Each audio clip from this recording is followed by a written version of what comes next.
One of the questions that I always get asked is, what should my posture look like when I'm at work? Because one of the main jobs that people have these days is, of course, a desk job. So there's a lot of sitting. And there was a Time magazine cover that came out a couple years ago. It said, sitting is the new smoking. So it's absolutely something that's causing chronic neck issues and chronic back issues. So in this video, I'm going to walk you through exactly what that proper posture should look like. So I have Chase to help me out with that. And what we're going to model for you first is actually what proper posture should not look like. So this is what most Americans do when they sit at their desk. I'm going to have you assume that posture, Chase. Again, this is what not to do. So you can see that he's slumping forward. His head is forward of his shoulders where it should be. He's got his arms kind of strewn out in such different awkward positions. That can actually place abnormal tension on the shoulder, on the elbows, as well as in the carpal tunnel area, and cause a host of issues there.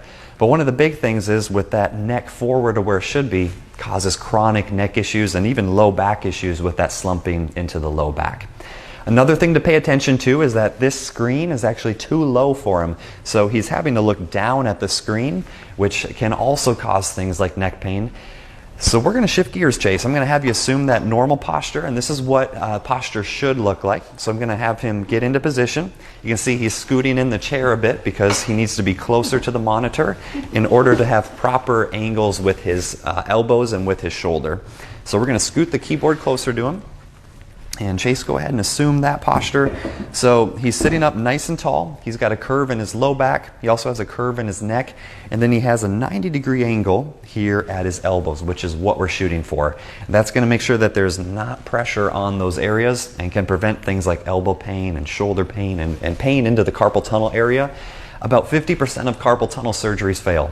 And the reason for that is because it's not always here in the carpal tunnel area, but a lot of times it's actually a problem in the neck. So you can see that his head is directly over his shoulders.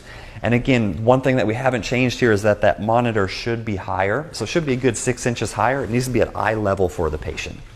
So that's what you want to be assuming. If you ever want us to take a deeper look at that, we can certainly do that for you here in the office. But one of the best things is, even if you correct posture, if there's neck pain that's happened in the past, it's just going to prevent future problems, but it's not going to necessarily correct what was already there. So one of the things that we help out with in our office is neck pain. It's probably one of the most common symptoms that comes into our office here at Deep Roots Health Center. And we actually have a neck pain new patient special going on right now. It's just $40. It includes an exam, a consultation, any necessary x-rays or other testing we need to do, essentially everything to find out the cause of your neck pain. So you can actually hit that button that's down below here in this ad. It's right underneath the video. Input your information and you can go ahead and schedule that appointment. So we will see you soon in the office. Looking forward to it. And until then, take care of that spine.